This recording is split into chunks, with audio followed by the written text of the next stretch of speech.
Welcome to the Global WarWatch Network. Today, we're tackling a huge question. What happens if these super high-stakes talks between the US and Iran completely fall apart, especially when the American president says he doesn't have a backup plan? If you want to stay right on top of stories like this, make sure you subscribe to our channel. I mean, just listen to that. That's a direct quote from President Trump. He's basically laying it all on the line, setting the stage for what has to be an incredibly high-pressure situation. Think about it. No safety net, no plan B. It's a completely all-or-nothing approach to these peace talks. So right away, you have to ask yourself, why? What could possibly justify taking such a massive gamble? You've got peace in the Middle East literally hanging by a thread, so why on earth would you go out and publicly say you don't even have a backup plan? Well, what's fascinating is the reason President Trump actually gave to reporters. He's coming at this from a place where he sees the U.S. as having overwhelming strength. He's basically saying the recent U.S. military actions were so successful, so devastating, that Iran has been left with very few options. In his mind, their military is, essentially defeated, and that just completely removes the need for any kind of plan B.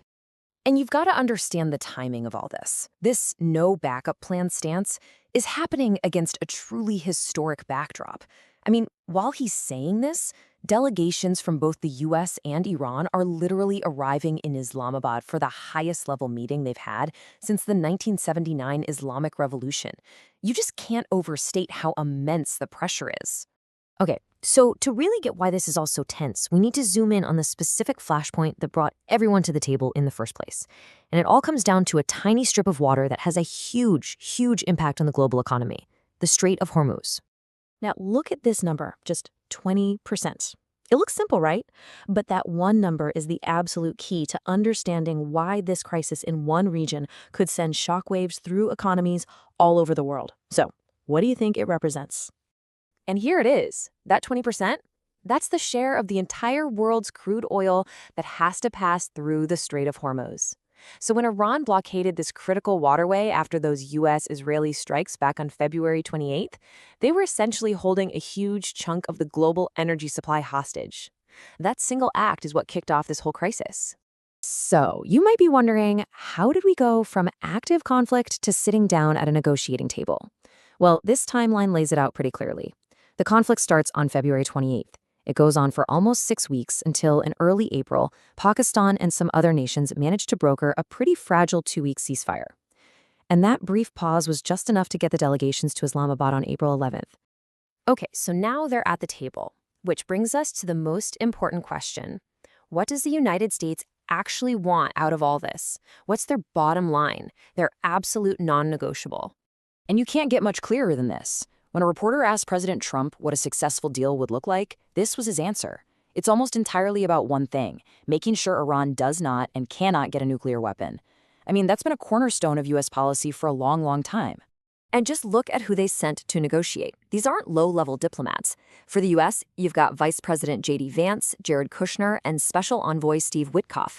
And on the Iranian side, you have Parliamentary Speaker Mohammad Bagher Ghalibaf and Foreign Minister Abbas Araghchi.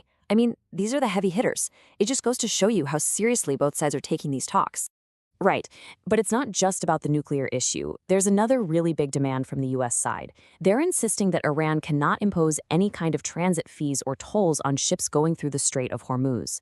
The American position on this is rock solid. They say it's international waters, and that means freedom of navigation is absolutely non-negotiable. And all of this brings us right back to the central question we started with. With this no backup plan strategy in play, what happens if they fail?